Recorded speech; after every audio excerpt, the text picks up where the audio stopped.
नमस्कार दोस्तों, एक बार फिर स्वागत है आपका आपके अपने चैनल साइंस ग्रुप बलवंत पे। मैं बलवंत सरण आपका बहुत बहुत स्वागत करता हूं इस चैनल पे पधारने पे। और हम पढ़ रहे हैं पॉलिटी। जैसे हमने देखा अभी रेगुलर लेक्चर हम देख रहे हैं, तो उसके अंदर आपने कॉमन चीज़ देखी होगी, हम समझ रहे हैं और समझ के पढ़ रहे हैं बस, ठीक है ना। और आप पढ़ना चाहते हो कोई दिक्कत नहीं, आप पढ़िए, मज़ा आएगा। चाहे कितना भी जितनी भी कोशिश होगी मैं पढ़ाऊँगा आपको, ये नहीं रह पे पढ़ाऊँगा नहीं, क्योंकि मेरे को पढ़ाने में मज़ा आता है भाई, सीधी सी बात है ना। आपको पढ़ने में आए ना आए, मेरे को पढ़ाने में मज़ा आता है। और आप इसी तरीके से पढ़िए, ठीक है।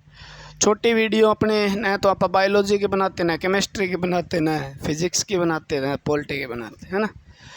तो यहाँ पे आपको पढ़ना है पॉलिटी के अंदर। आज हम पढ़ रहे हैं मौलिक अधिकार पढ़ रहे हैं।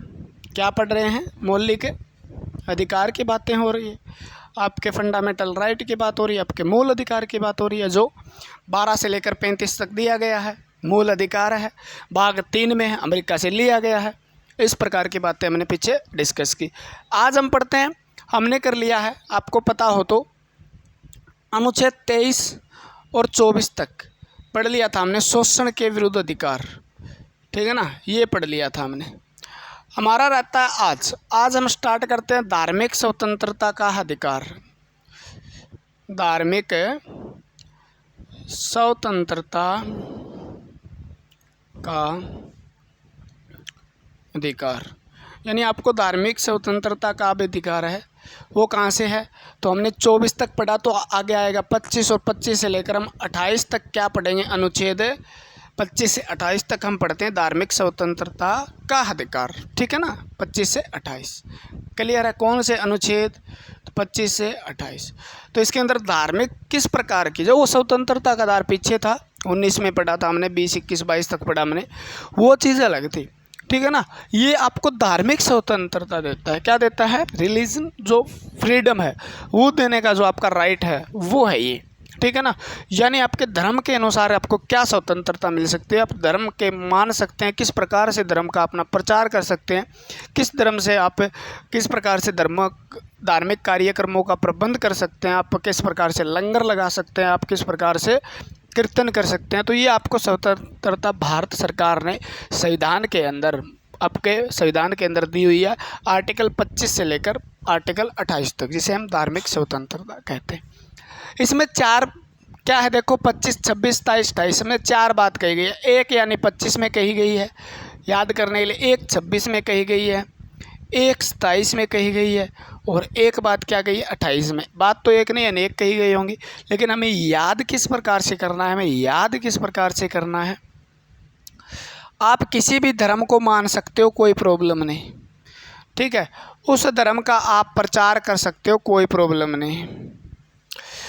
उस धर्म का आप प्रबंध कर सकते हो, प्रचार कर सकते हो, और उस धर्म के अंदर जितनी भी आपको धार्मिक मंदिरों वगैरह में आय होगी वो कर मुक्त होगी, आय कर मुक्त होगी, ठीक है, आय कर मुक्त होगी। लेकिन आप किसी भी शिक्षण संस्थान में धार्मिक शिक्षा नहीं दे सकते, ये बात कहते हैं। धार्मिक शिक्षा किसी भी शैक्षणिक संस्थान के अंदर नहीं दे सकते, यानी सरकारी जो सार्वजनिक है उसके अंदर नहीं दे सकते, ये चीज़ यहाँ कही गई। यानी आप कोई धर्म मानो, आपको कोई दिक्कत नहीं है, सरकार को कोई दिक्कत नहीं है। संविधान के अंदर ऐसा कुछ लिखा नहीं गया अभी इस धर्म को मानना है, इसको नहीं मानना है, देश के अंदर ये माना जाएगा, ठीक है। आप कोई भी धर्म मान सकते हो, उसका प्रचार कर सकते हो, यानी प्रबंध कर सकते हो, उसके कार्यक्रम वगैरह का आयोजन कर सकते हो। आय जो होगी, जैसे मंदिर के अंदर जो आय होती है, मस्जिद के अंदर जो आय होती है, चर्च के अंदर जो आय होती है, उस पर कोई भी सरकार टैक्स नहीं लेती। तो वो आय जो होगी, धार्मिक आय जिसे हम बोलते हैं, वो क्या है? कर मुक्त होगी।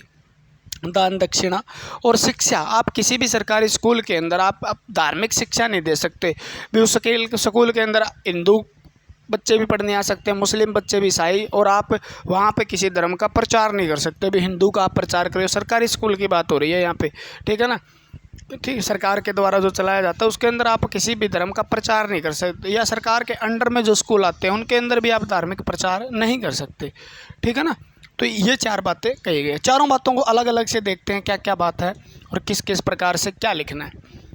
अनुच्छेद 25 लिखेंगे, बहुत अच्छे प्यारे मस्त वाले बच्चे, है ना।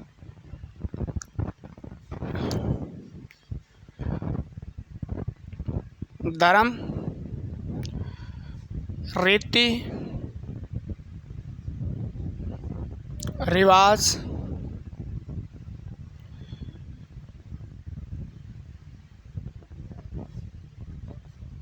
मानने की स्वतंत्रता, ऐसे लिख सकते हो। ठीक है भी, आप कोई धर्म कोई रीति रिवाज को अपना सकते हैं। ठीक है, आपको स्वतंत्रता है। जैसे मैं कोई धर्म अपना सकता हूँ, मान लो मेरा धर्म कोई सा भी धर्म है, क्लियर है, तो वो धर्म मैं अच्छे से अपनाऊं। कोई भी धर्म है उसके बारे में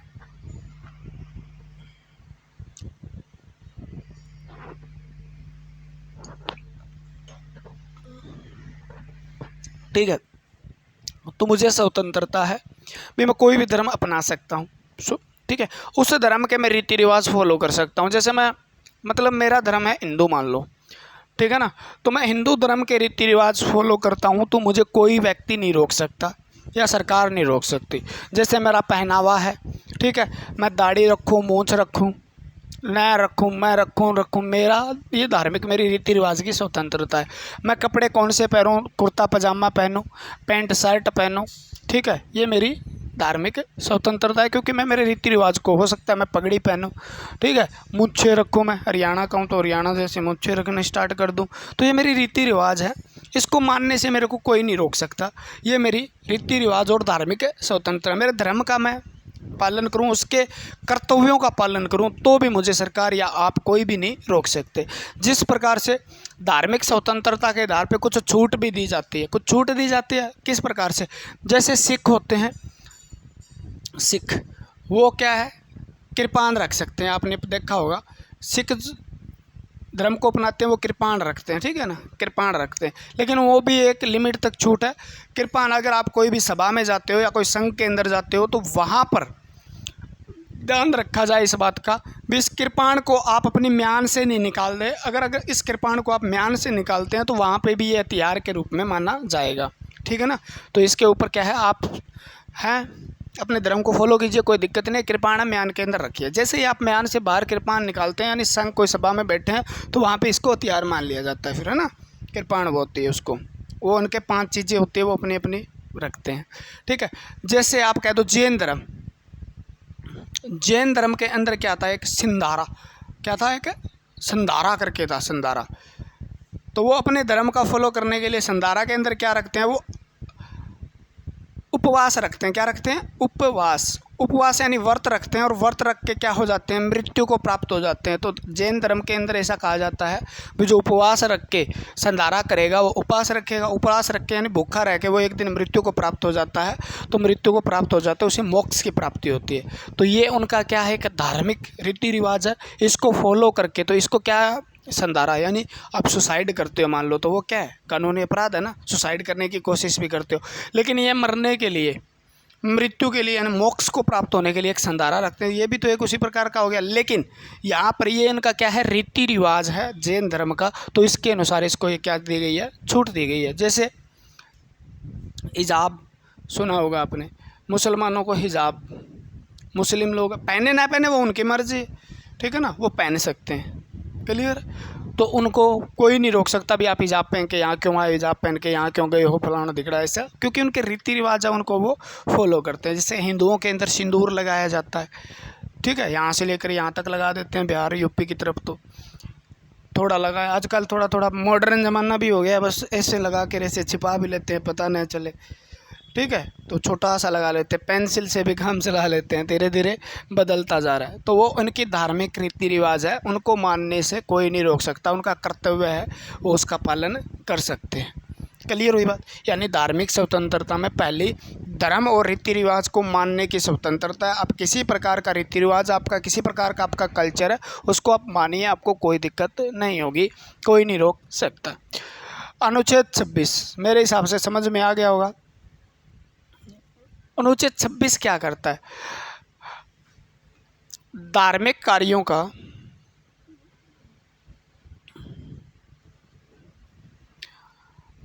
कार्यों का प्रबंधन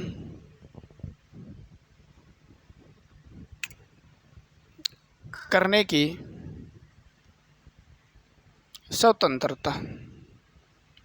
अगर आप कोई धार्मिक कार्य करते हैं या कार्यक्रम करते हैं तो उसको प्रबंध करने में आपको स्वतंत्रता दी गई है। उसको आप भले भांति शांतिपूर्ण ढंग से कर सकते हैं, जिस रीति रिवाज से करना चाहते हैं। जैसे कोई भजन कीर्तन करना चाहता है, ठीक है ना, भजन करना चाहता है, कोई कीर्तन करना चाहता है, कोई लंगर लगाना चाहता है किसी में, ठीक है ना, कोई क्या करना चाहता है, जुलूस निकालना चाहता है, ठीक है, कोई जिस प्रकार से अलग अलग प्रकार के अलग अलग मतलब अलग अलग धर्मों में अलग अलग प्रोग्राम होते हैं, ठीक है ना। कोई मतलब बैठ के कुरान पढ़ना चाहता है, ठीक है, तो उनको मानने की स्वतंत्रता है, ठीक है, आप उसे नहीं रोक सकते। प्रबंध करने की स्वतंत्रता है, आप या सरकारों से नहीं रोक सकते। भजन कीर्तन करने से, मेला लगाने से, ऐसे में क्या है, नहीं रोका जा सकता। यानी किसी धर्म के अंदर उस धर्म के अनुसार वो जिस धर्म उस धर्म के अंदर जैसे कार्यक्रम है उस कार्यक्रम को वो क्या है, प्रबंध कर सकता है।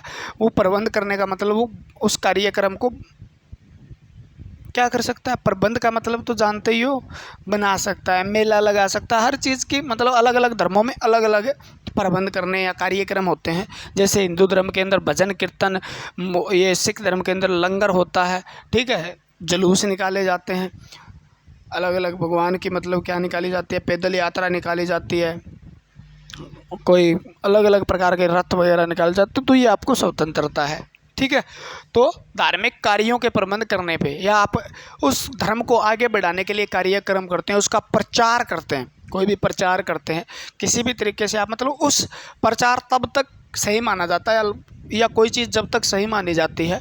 स्वतंत्रता तब तक हमें मौलिक अधिकार, जब तक हमें मौलिक अधिकार प्राप्त होते हैं, जब तक दूसरा का मौलिक अधिकारों का क्या ना हो रहा हो, हनन न हो रहा हो, ठीक। आप धार्मिक प्रचार करते हो, दूसरे धर्म के बारे में गलत कहते हैं तो ये गलत बात है ना।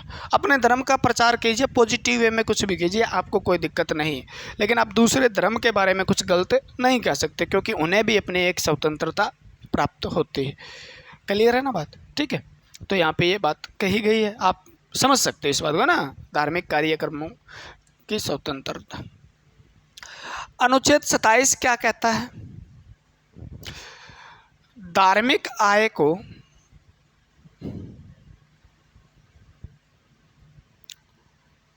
कर मुक्त रखा गया है।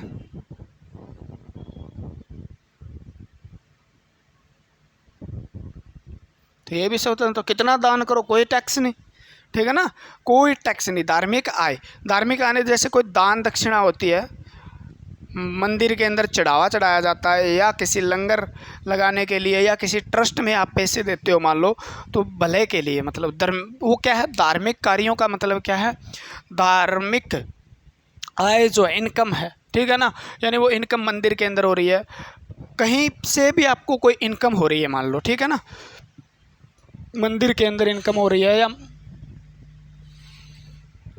ठीक है मस्जिद के अंदर आपको इनकम हो रही है, या चर्च के अंदर इनकम हो रही है, कोई चीज़ के अंदर इनकम हो रही है, तो उसको क्या है, कर मुक्त रखा गया, उस पर कोई टैक्स नहीं। जैसे मंदिरों, अमीर मंदिर है, आपने देखा होगा कई अमीर ऐसे मंदिर है जो मतलब करोड़ों अरबों रुपए उसके अंदर पड़े हैं, ठीक है, तो वहाँ पे उन पे अरबों रुपए ट्रस्ट में डाल दिया, कुछ अलग अलग तरीके से 2 नंबर के भी काम होते होंगे, आपको पता भी होगा। तो क्या है वहाँ पे, क्या सिस्टम है, वो टैक्स नहीं देते, टैक्स फ्री है वो सारा का सारा, मंदिर का पैसा टैक्स फ्री होता है। बाकी चीज़ों में टैक्स लगता है, ये नहीं है मंदिर के बाहर आपने दुकान लगाई है, दुकान खोल ली है और आप बेच रहे हो कोई सामान, तो टैक्स नहीं, सिर्फ दान दक्षिणा जो मंदिर के अंदर इनकम होगी, ठीक है ना, उसको टैक्स फ्री रखा गया। ट्रस्ट के माध्यम से, रसीद के माध्यम से जैसे भी होगी, तो उसको क्या रखा गया है, टैक्स फ्री रखा गया है, उस पर कोई भी टैक्स लगाएगी नहीं। तभी तो देखा होगा आपने करोड़ों रुपये मंदिरों में हैं, और भी आएंगे, है ना, गरीबों के पेट में कुछ नहीं जाएगा ना। अनुच्छेद 28 अनुच्छेद 28 क्या कहता है, इसके अंदर भी क्या दी गई है, देखो, धार्मिक स्वतंत्रता। इसके अंदर क्या दिया गया है भी, कोई भी सार्वजनिक शिक्षण संस्थान या शैक्षणिक संस्थान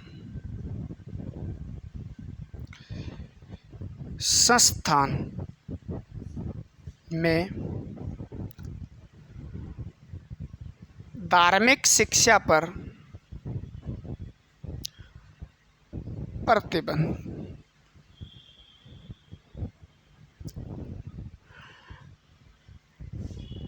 कोई भी शिक्षा संस्थान है, सरकारी स्कूल, आपके गांव का स्कूल है, आपके शहर का स्कूल है, ठीक है, सरकारी स्कूल है मान लो, ठीक है, प्राइवेट अलग से, वो तो मैं आगे बताऊंगा आपको, कुछ स्वतंत्रता और दी गई है। लेकिन शैक्षणिक संस्थान जो सरकार के माध्यम से खोला गया, कॉमन खोला गया है, उसके अंदर सभी बच्चे पढ़ते हैं, हर धर्म के बच्चे पढ़ते हैं, हर जाति के बच्चे पढ़ते हैं, ठीक है। तो उसके अंदर क्या नहीं दी जा सकती, धार्मिक शिक्षा नहीं दी जा सकती, यानी उसके अंदर स्पेशल क्या नहीं दिया जा सकता। जैसे एक भाषा है, मान लो संस्कृत के, आप संस्कृत के अंदर कुछ प्रार्थनाएं करते हैं, ठीक है, जो अलग अलग मतलब जगह अलग अलग प्रार्थनाएं होती है, कोई इंग्लिश में करते हैं, कोई अलग तरीके से करते हैं, कोई संस्कृत में, कोई हिंदी में करते हैं, वो चीज़ तो अलग है, ठीक है ना। लेकिन आपको धार्मिक शिक्षा का मतलब आपको हिंदुत्व के बारे में बताना, इस्लाम के बारे में बताना, वो बताएंगे, वो हिस्ट्री वगैरह बता, लेकिन उसका प्रचार नहीं, आपको ये नहीं कहा जा सकता भी ये स्पेशल स्कूल है, वो हिंदू है, इसके अंदर हिंदू धर्म का प्रचार किया जाएगा, हिंदू लोगों को बनाने पे जोर दिया जाएगा, या मुस्लिम स्कूल है, इसके अंदर मुस्लिमों पे जोर दिया जाएगा, मुस्लिम संस्कृति पढ़ाई जाएगी, मुस्लिम चीज़ों के बारे में, इस्लामिक चीज़ों के बारे में पढ़ाया जाएगा, ऐसा कुछ नहीं किया जा सकता। यानी धार्मिक प्रचार नहीं किया जा सकता स्कूलों के अंदर। सीधी बात यह है कि उनके अंदर धार्मिक शिक्षा नहीं दी जा सकती, और ऐसा करता कोई पाया जाता है उसे दंड का प्रावधान है, आपको पता भी है, ठीक है। तो किसी भी शैक्षणिक संस्थान यानी इंस्टीट्यूट वगैरह के अंदर क्या नहीं दिया जा सकता, कोई भी धार्मिक शिक्षा नहीं दी जा सकती, यानी धर्म से रिलेटेड उनको शिक्षा नहीं दी जा सकती भी स्पेशल धर्म के बारे में बताया जाए। ऐसा था हमारा धार्मिक स्वतंत्रता का अधिकार, ठीक है ना। तो धार्मिक स्वतंत्रता का अधिकार का मतलब 25 से 28 है, 25 से 28, 25 से 28। पहले में आप क्या कर सकते हो, 25 के अंदर धर्म रीति रिवाज मानने की स्वतंत्रता, कोई भी रीति रिवाज आप फॉलो कर सकते हो, आपके धर्म के अनुसार आप वो धार्मिक है तो ठीक है। आप हिंदू है तो आप कृपान नहीं रख सकते, आप सिख है तो कृपान रख सकते हैं। जैन धर्म के अंदर संधारा लीगल है, लेकिन हिंदू धर्म के अंदर वो नहीं है। हिजाब आप पहन सकते हो, लेकिन वो मुस्लिम धर्म का लोग है, ठीक है, तो पहन सकता है मान लो। तो अपने धर्म और रीति रिवाज आप मान सकते हो जिस हिसाब से आपके धर्म के अनुसार रीति रिवाज है, या आप धार्मिक कार्यों के अंदर जिस प्रकार से भाग लेते हो, आपको कोई प्रॉब्लम नहीं है। किसी भी प्रकार का पहनावा हो, आपका किसी प्रकार का रंग हो, जैसे सिख दाढ़ी मूंछ रखते हैं, ठीक है, पगड़ी रखते हैं, तो उनके देखा पुलिस में लगे होंगे मान लो, या आर्मी में के अंदर भी होंगे, तो उनको मतलब जिस प्रकार से दूसरे धर्म वाले लोगों को टोपी दी जाती है स्पेशल, है ना, लेकिन सिख जो होते हैं वो कांस्टेबल लगे हों चाहे किसी भी लगे हो, उनको क्या है अपने धार्मिक स्वतंत्रता, यानी वो पगड़ी पहन सकते हैं। पगड़ी पहनते तो हेलमेट की भी छूट है, उनको देखा होगा हेलमेट नहीं लगाते वो, क्योंकि पहले पगड़ी हेलमेट की जगह काम करती है उनकी, तो उनको क्या है बिना हेलमेट, वो पगड़ी बांधी हुई है तो बिना हेलमेट बाइक चला सकते हैं, तो उनको ये धर्म के अनुसार छूट दी गई है, ठीक है ना। और दाढ़ी मूंछ रख सकते हैं, वैसे पुलिस के अंदर कोई भी दाढ़ी मूंछ नहीं रख सकता, मूंछ रख सकता है, दाढ़ी साफ करवानी होती है, ठीक है, लेकिन वो दाढ़ी मूंछ रख सकते हैं क्योंकि उनके धर्म के रीति रिवाज के अनुसार, ठीक है। जैसे मुस्लिम जो हैं इस्लाम धर्म को अपनाते हैं, वो क्या करते हैं मूंछ को काट लेते हैं और दाढ़ी रखते हैं। हिंदू धर्म में मूंछ रख लेते हैं, दाढ़ी काट देते हैं, दाढ़ी मूंछ भी रख सकते हैं, ठीक है। तो वो अलग अलग तरीके के रूल होते हैं, क्लियर है, ठीक है। लेकिन ये स्वतंत्रता जो जितनी भी होती है ना, मौलिक अधिकार है। मौलिक अधिकार मान लो डिफेंस के अंदर, आर्मी के अंदर हो, आप आर्मी के अंदर है तो उनके लिए कटौती भी की जा सकती है मौलिक अधिकारों की, क्योंकि वहाँ पे कुछ चीज़ें ऐसी होती है रीति रिवाज न फॉलो किया जाए आपका, ठीक है ना, तो वहाँ पे कुछ रिस्ट्रिक्शन भी होते हैं। हो सकता है आप सिख हो, आपको ऐसे मिशन पे भेज दिया जाए जहाँ पर आप जाते ही पहचान लिए जाओगे, तो हो सकता है आपकी पगड़ी भी उतरवा दी जाए, आपकी कटिंग भी करवा दी जाए, हो सकता है दाढ़ी मूंछ भी कटवा दी जाए, ठीक है, तो वो बात अलग है। तो मूल अधिकारों का कहीं कहीं पर क्या है, कुछ कमियां भी कर सकती है। जैसे आर्मी के अंदर आपने देखा होगा कमी भी होती है, मूल अधिकार उतने आम नागरिक को मिलते हैं, उतने मूल अधिकार आर्मी मैन को नहीं मिलते, है ना, क्लियर।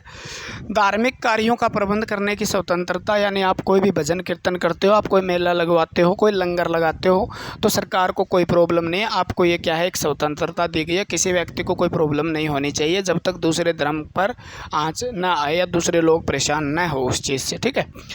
धार्मिक आय को कर मुक्त रखा गया, यानी धार्मिक जो आय है उनके अंदर दक्षिणा जो भी आती है, मंदिर मस्जिद चर्च के अंदर जितनी भी दान दक्षिणा आती है उसको क्या किया जाता है, कर मुक्त यानी टैक्स फ्री किया जाता है, क्लियर।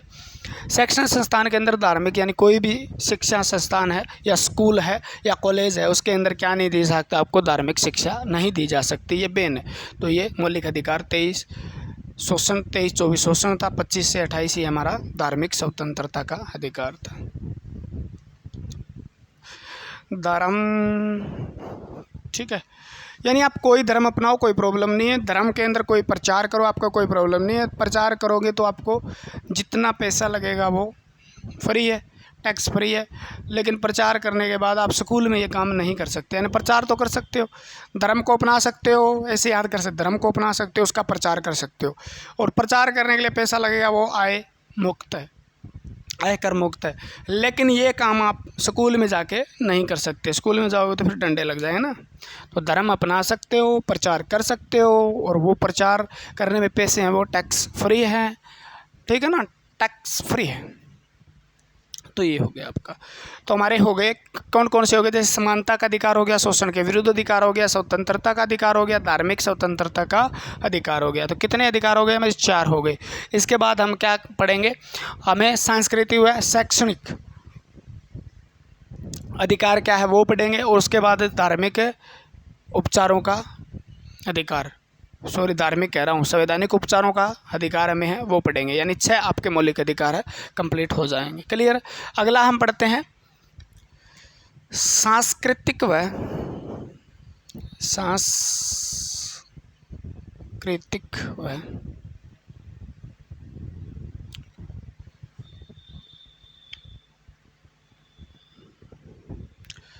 शैक्षणिक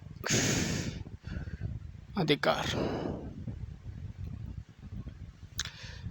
29 और 30 के अंदर ये दिया गया है, ठीक है। ये संस्कृति के बारे में या शिक्षा के बारे में बताता है हमारा कौन सा, 29 और 30। क्या बताता है 29 और 30।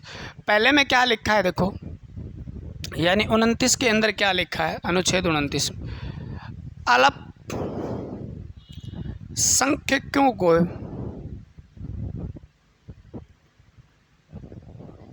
के वर्ग के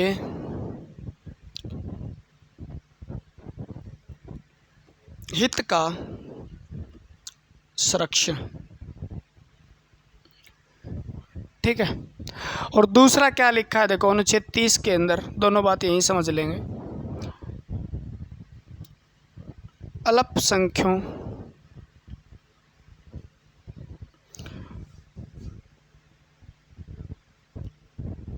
वर्ग के लिए शिक्षण संस्थान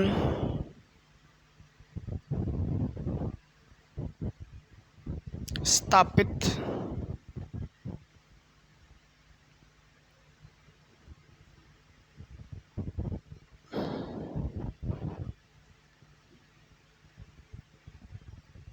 लंबा हो गया ना, लंबा हो गया, लंबा हो गया, लंबा हो गया ना, टेढ़ा भी चला गया।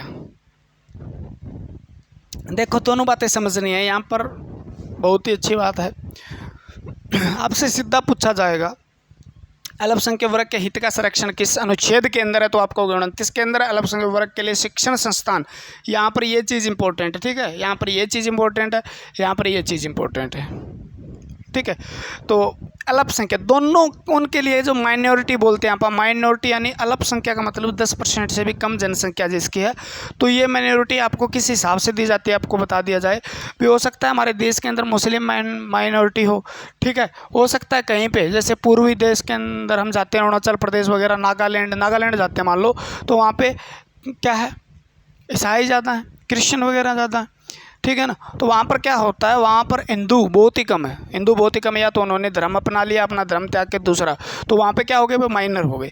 यानी किसी स्थान के हिसाब से भी आप माइनर हो सकते हो, किसी जाति के हिसाब से भी माइनर हो सकते हो, या कहीं आप जाते हो, मान लो किसी राज्य के अंदर हो सकता है कौन सी कास्ट ज़्यादा हो कौन सा कम हो, तो उस आधार पे भी, धर्म के आधार पे भी आप माइनर हो सकते हो। हिंदू ज़्यादा है, मुस्लिम कम है, मुस्लिम ज़्यादा है, हिंदू ज़्यादा है, ठीक है। इस प्रकार से यानी जिसकी जनसंख्या बहुत कम हो उन्हें बोलते हैं अल्पसंख्यक यानी माइनर, ठीक है। माइनर यानी माइनॉरिटी उनको दी जाती है। तो उनके उत्थान के लिए सरकार ने क्या दिए, 2 मौलिक अधिकार दिए भी, ताकि उनके उत्थान हो सके, वो ऊंचे उठ सके, ठीक है।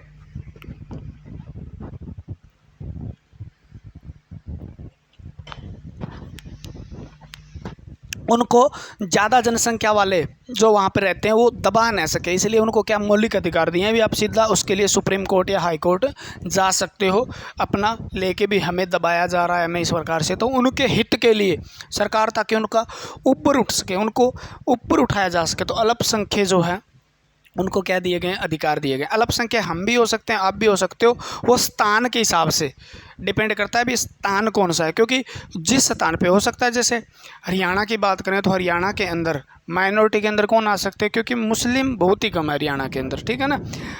अब कई जगह ऐसी जगह है, जैसे केरल के अंदर जाओ आप, वहाँ पे अलग धर्मों के ज़्यादा मिलेंगे, यूपी के अंदर अलग धर्मों के ज़्यादा मिलेंगे। तो अलग अलग जगह क्या हो सकता है, जैसे जम्मू कश्मीर के अंदर हो सकता है हिंदू कम मिले तो वहाँ माइनर हो गए। तो हर जगह क्या हो जाता है, स्थान के हिसाब से डिपेंड करता है भी आप माइनर हो या नहीं हो, वो सरकार आपको घोषित करती है भी माइनॉरिटी है यहाँ पे, इनको उत्थान के लिए क्या किया जाए, उनको अलग से कुछ सुविधाएँ दी जाए ताकि उन्हें दबाया न जा सके, अधिकार दिए जाएं। तो ऐसे जैसे वो अपने कोई भी रीति रिवाज मान सकते हैं, रीति रिवाज जो है मान सकते हैं, वो अपनी संस्कृति, ठीक है ना, संस्कृति, जाति, धर्म, ठीक है, और भाषा लिपि, कुछ चीज़ें लिखी है आपको लिखनी नहीं है, आपको याद करना है बस, ठीक है। उनके विकास के लिए, विकास व उनका प्रचार कर सकते हैं। यहाँ पे क्या कहा गया है भी, वो कोई भी लिपि है जाओ उसको मानता हो, कोई दिक्कत नहीं है, रीति रिवाज, संस्कृति, जाति, वो अपनी लिपि विकास, यहाँ पर मतलब अल्पसंख्यकों के लिए याद रखना भी, अल्पसंख्या, अल्प का मतलब कम, संख्या मतलब जिसकी संख्या कम हो, उनके लिए उनको बोलते हैं अल्पसंख्यक, ठीक है ना, अल्पसंख्यक। वो अपने रीति रिवाज, उनके हित के लिए क्या गया, उनके रीति रिवाज, संस्कृति, जाति, धर्म, भाषा और उसके विकास और प्रचार कर सकते हैं, वो वहाँ पे उसका प्रचार कर सकते हैं, अपने लिपि का प्रचार कर सकते हैं। वो किसी भी रीति रिवाज को मानते हो, संस्कृति को मानते हो, ठीक है, उनको दबाया नहीं जा सकता, माइनॉरिटी के हिसाब से उनको दबाया नहीं जा सकता।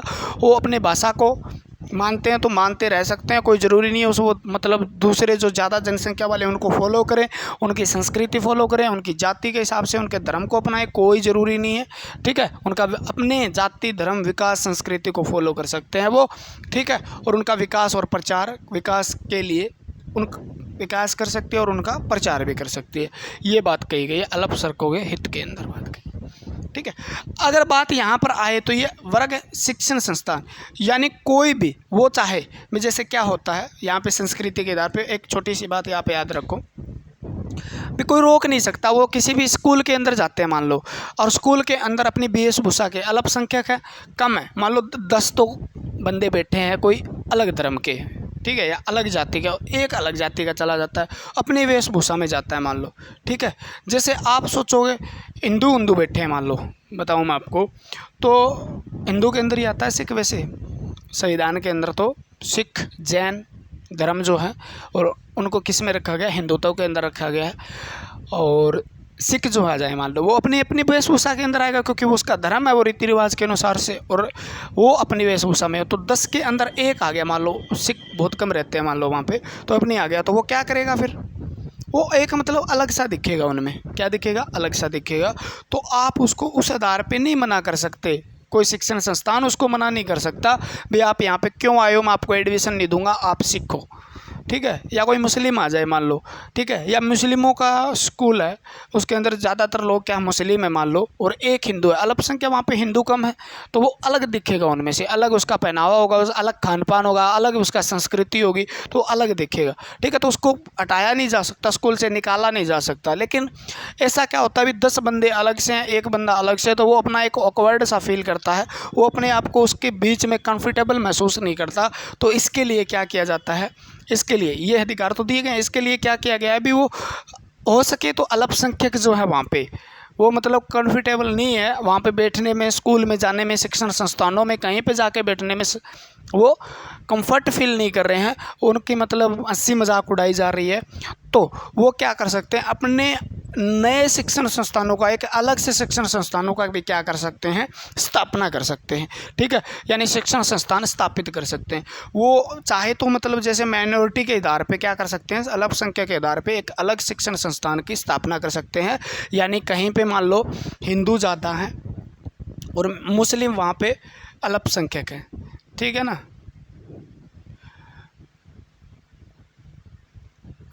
मुस्लिम इस्लाम धर्म को मानते हैं, वो मुस्लिम वहाँ पे क्या है, अल्पसंख्यक है। तो वो क्या कर सकते हैं, मुस्लिम अपनी एक अलग से क्या कर सकते हैं, एक अलग से शिक्षण संस्थान, जो अलग से शिक्षण संस्थान स्थापित कर सकते हैं। और ऐसा करने पर जो पैसा लगेगा ना, जो भी पैसा लगेगा वो राज्य द्वारा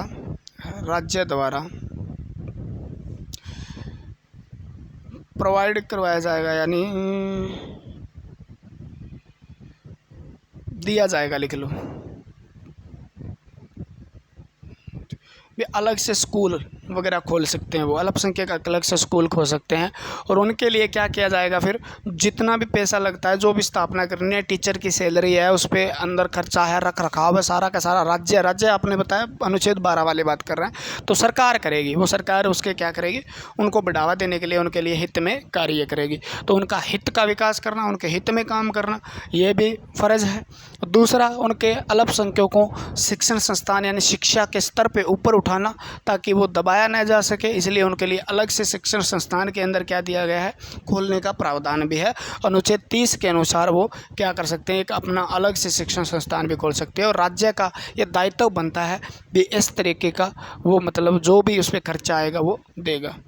30 क्लियर हो जाएगा, ठीक है। उसके बाद धन उपलब्ध करवाएगी, जिस प्रकार ने आपने देखा होगा मदरसा हो गए, संस्कृत विद्यालय हो गए, तो वहाँ पे संस्कृत पढ़ाई जाती है, तो आप पढ़ सकते हो वहाँ पे जाके, ये नहीं है अभी कोई भी शिक्षण संस्थान के आपको मना नहीं किया जा सकता, ठीक है, हिंदू मुस्लिम के आधार पे पढ़ सकते हो आप।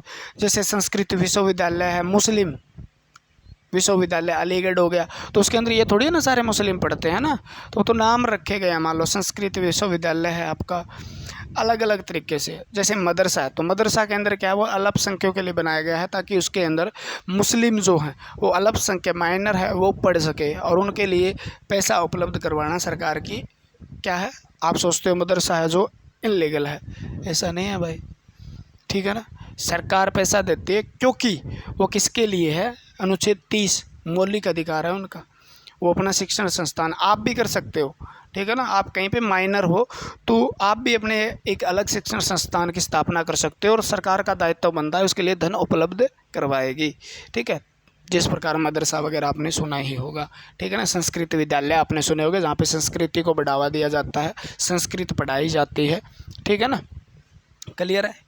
हिंदू विश्वविद्यालय सुना होगा, तो अगर मदरसा अनलीगल है तो वो भी अनलीगल हो सकते हैं ना फिर, तो ऐसा कुछ नहीं है, ठीक है।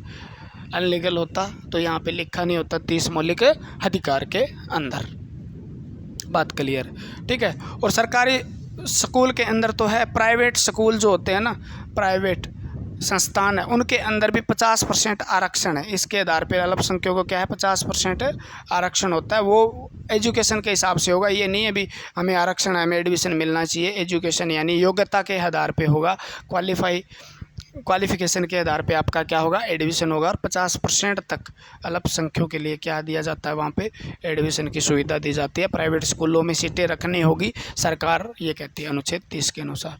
तो कोई प्राइवेट स्कूल भी आपको कहीं नहीं रोक सकता, जाति लिंग भेद धर्म के आधार पे वो प्राइवेट स्कूल भी ये नहीं कह सकता मैं आपका एडमिशन नहीं लूँगा। नहीं लोगे तो आप कोर्ट में सीधा जा सकते हो, ऐसी ठीक है ना, सुप्रीम कोर्ट या हाई कोर्ट के अंदर जा सकते हो आप। भी मेरा एडमिशन नहीं ले रहा, किस आधार पे नहीं ले रहा आप बताओ? क्वालिफिकेशन के आधार पे आपका एडमिशन नहीं हो रहा, मान लो मेरिट ही 70 जाइए, आपके नंबर ही 60 है, तो फ़र्क ही नहीं है। क्वालिफिकेशन योग्यता के आधार की बात ही नहीं है। उसके आधार पे आपको कह दे भी आपके 80 नंबर है, एक के 70 नंबर है, ठीक है ना, और आप ही जर्नल के हो, वो भी जर्नल का है मान लो, तो 80 वाला को छोड़ के 70 वाले का सिलेक्शन कर दे, आपको किसी तरीके से रद्द कर दे, या मतलब ये कह के निकाल दे भी आप उस जाति के हो, आपको यहाँ पे एडमिशन नहीं दिया जाएगा, तो आपका मौलिक अधिकार का हनन माना जाता है। कोई भी आपका ये हनन नहीं कर सकता। सुप्रीम कोर्ट इसका संरक्षण है, ठीक है ना, ऊपर बैठा है, वो रक्षा करेगा, आपकी टेंशन मत ले। और बाकी आप यहाँ पढ़ रहे हो तो आप तो कुछ मतलब अब शिक्षण संस्थान में रहे नहीं किसी में लेने के काबिल, आप तो नौकरियों में फ़ाइट करोगे ना। ये हो गया। एक अनुच्छेद 21 पढ़ लेते हैं, उसके बाद हम पढ़ेंगे 32 उपचारों। 31 भी हमारा क्या था? अनुच्छेद 31 के अनुसार क्या थे? ये था संपत्ति का अधिकार, संपत्ति का अधिकार, संपत्ति रखने का अधिकार, इसका संरक्षण करने का अधिकार, ठीक है। लेकिन ये संपत्ति का आधार जो था, प्रॉपर्टी जो आपकी थी, उसका संरक्षण भी कर सकते थे, आप रख भी सकते थे, ठीक है, अब भी रख सकते हो और उसका संरक्षण कर सकते हो। लेकिन इसके अंदर प्रॉब्लम क्या आ गई? 31 के अंदर ये प्रॉब्लम आ गई, आपका मौलिक अधिकार है और मौलिक अधिकार आपसे कोई छीन नहीं सकता, यानी आप संपत्ति की रक्षा कर सकते हो। तो पहले क्या होता था, मान लो कोई सरकारी कोई ज़मीन लेना, सरकार को कोई प्लांट लगाना है या कोई संस्थान खोलना है या सरकारी स्कूल खोलना है या सरकारी कोई बिल्डिंग बनानी है, तो ज़मीन तो किसी नाम होगी, किसी न किसी के प्राइवेट के हाथों में होगी, ठीक है ना। तो सरकार किस प्रकार से उसको ले सकती थी? अब कोई यहाँ पे हमें रेल निकालनी है, हमें यहाँ पे ट्रांसपोर्ट बनाना है, कोई यहाँ पे हो सकता है आपको एयरपोर्ट बनाना पड़ जाए, तो कैसे बना पाएगी सरकार? ठीक है ना, क्योंकि बंदा माने ना माने, 10 एकड़ किसी ने दे दी, 10 साथ में लग रही है, बोल मैं नहीं दूंगा, इधर वाला नहीं दूंगा, तो ज़रूरी थोड़ी है एयरपोर्ट बनेगा, तो प्रोग्राम हो गया कैंसिल फिर। तो इस प्रकार से क्या होता है, ये बार बार कुछ केस भी आए थे, उसका केस भी केशवानंद और वर्सेस केरल बनाम केरल नाम का एक केस फाइल हुआ था, उसके आधार पे इसको मना कर दिया था, ठीक है। मोरारजी देसाई थे उस टाइम। तो अब वो ज़मीन आप नहीं दोगे तो सरकार वो काम कर पाएगी क्या? वो नहीं कर पाएगी। तो ऐसे क्या किया गया? अभी मौलिक अधिकार का हनन है। आप कोर्ट में जाके खड़े हो जाते हो, सर मेरा मौलिक अधिकार है, मैं संपत्ति दूँ ना दूँ मेरी मर्जी है। आप कौन होते हो? ठीक है, मेरा फंडामेंटल राइट है। तो दिक्कत हो गई। तो उन्होंने क्या किया, अभी सरकार ने क्या किया, ये लफड़ा ही ख़त्म कर दो। 12 से 35 तक तो क्या मौलिक अधिकार है, इसको मौलिक अधिकार के अनुच्छेद में ही नहीं छोड़ते हैं, भाग 3 ही मौलिक अधिकार है ना, इसको 3 से बाहर ही निकाल देते हैं ना, 3 से बाहर निकाल के इसको मौलिक अधिकार छोड़ते ही नहीं है। तो पहले मूल संविधान में 7 अधिकार थे आपके, इसको काट के 6 कर दिए गए। 1978 के अंदर क्या हुआ, इसका लफड़ा ही ख़त्म कर दिया। तो 1978 में 44वें संविधान संशोधन में क्या हुआ, आप संपत्ति रख तो सकते हो, लेकिन वो आपका संविधान संशोधन के आधार पे, इसको उठा के फेंक के मारा 30 से 300A के अंदर। 300A, एक 19F भी था, उसको भी रगड़ दो, उसको भी किस में मार दिया, 300A के अंदर। तो आप सुरक्षित रहो, कोई दिक्कत नहीं है। 300A के अंदर इसको कानूनी अधिकार बना दिया, कानूनी अधिकार बना दिया, ठीक है ना। अब सरकार आपसे ज़मीन ले, सरकार जब चाहे जी चाहे तब आपकी ज़मीन ले सकती है, ठीक है। अगर वो इसके खिलाफ मुआवजा वगैरह या सही रकम नहीं दे रही है, तो आपका कानूनी अधिकार, आप कोर्ट में जा सकते हो, ठीक है ना। आप कोर्ट में जा सकते हो, हाई कोर्ट में जा सकते हो, सीधे सुप्रीम कोर्ट में नहीं जा सकते। आपकी संपत्ति ले ली मान लो, और ये कह दे भी यहाँ पे सड़क बनेगी, सरकार ने आपकी संपत्ति ले ली, यहाँ सड़क, प्राइवेट कोई बंदा नहीं छीन सकता आपसे, ठीक है ना। खरीद सकता है, छीन नहीं सकता, कोई कब्जा नहीं कर सकता, है ना। आपके लठ में जोर होना चाहिए। तो कानून सरकार आपकी ज़मीन ले सकती है, जी चाहे जब चाहे ले सकती है, क्योंकि आपका ये मौलिक अधिकार नहीं है, कानूनी अधिकार है। और सरकार इसका मुआवजा देगी आपको, ये नहीं है भी फ्री में ले लेगी, मुआवजा देगी आपको 10 गुना, 3 गुना, 5 गुना, 10 गुना, जितना रेट है ज़मीन का उससे 10 गुना। लोग सारे सोचते हैं मेरी ज़मीन सड़क के पास आ जाए, मेरी ज़मीन सरकार के उसमें आ जाए, मेरी ज़मीन एयरपोर्ट के अंदर आ जाए, क्योंकि भाई साहब 1 किले से 10 एकड़ तक ज़मीन बन जाएगी आपकी फिर, है ना। तो इस हिसाब से 10 गुना आपको मुआवजा मिलेगा, और आगे भी मिलता रहता है, ठीक। ठीक है। रेल ने तो अब तो सिस्टम ख़त्म कर दिया। पहले मैं देखता हूँ भी रेलवे के अंदर इतने बंदे लगे हुए थे। मैं जब वहाँ पे यूपी में ड्यूटी कर रहा था तो उनका ज़मीन आई थी, उनकी ज़मीन पटरी के सीध में आई थी, ठीक है। और वर्कशॉप बना उसके अंडर में उनकी ज़मीन आई, तो पैसा लिया अलग से और साथ में एक एक मेंबर को क्या है घर में सरकारी नौकरी भी दी थी रेल ने, ठीक है ना। तो वहाँ मौज भी हो गई थी ना। तो ऐसा कुछ भी है। तो ये संपत्ति का अधिकार था 31 के अंदर। अब इसको काट के हमारे मौलिक अधिकार कितने रह जाते हैं? पहले 7 थे, इसको काट दिया तो हम कितने रह गए? 6 रह गए। तो 6 अधिकार। कौन सा मौलिक अधिकार? संपत्ति का अधिकार। किसको कानूनी अधिकार बना दिया? संपत्ति के अधिकार को। किसके तहत? 300A के तहत, ठीक है। कब? 1978 में। कौन से संविधान संशोधन में? 44 इंपॉर्टेंट है, 19F और 31 दोनों को यहाँ पे रगड़ के यहाँ पे रख दिया। अब कौन सा हमारा मौलिक अधिकार नहीं रहा? तो संपत्ति का अधिकार मौलिक अधिकार नहीं रहा। 7-8 क्वेश्चन यहाँ से सीधे बन सकते हैं क्योंकि इंपॉर्टेंट हटाया गया है तो अपवाद हो गया ना एक प्रकार का ना। अनुच्छेद 31 में क्या था? संपत्ति का अधिकार था। अनुच्छेद 31 को खत्म करके कहाँ पर? 300A में। 31 में क्या था? संपत्ति का अधिकार। अब वो कहाँ है? 300A में है। 300A के तहत संपत्ति का अधिकार अब क्या हो गया? कानूनी अधिकार हो गया। कौन से संविधान संशोधन से? 44 में। कौन से सन में? 1978 में। 19F को भी 31 के साथ डाला गया किस अनुच्छेद में? 300A में। तो इस प्रकार से क्वेश्चन बन सकते हैं, ठीक है ना। तो आज के लिए इतना ही। अगले वीडियो में पढ़ेंगे संविधान उपचारों का अधिकार, किस प्रकार से 32 के अंदर संविधान में उपचार होते हैं और आप किस किस प्रकार से अगर आपके संविधान के अंदर या आपके मौलिक अधिकारों का हनन होता है तो कहाँ पर रिट लगा सकते हैं। 5 प्रकार की आपको रिट दी गई है, कोर्ट, सुप्रीम कोर्ट 32 अनुच्छेद 32 और 226 हाई कोर्ट के तहत आप सीधा जाके रिट फाइल कर सकते हैं, ठीक है। और वहाँ पर आप जाके आपको क्या मिलेगा? न्याय मिलेगा, है ना। किसी के खिलाफ, सरकारी आदमी के खिलाफ, न्यायालय के खिलाफ, वो आप जाके वहाँ पे जाके कर सकते, ठीक है। वो कल पढ़ेंगे, अच्छे से पढ़ेंगे, समझेंगे प्यार से। आज के लिए इतना ही। जय हिंद, जय भारत। मिलते हैं कल इसी वीडियो के साथ।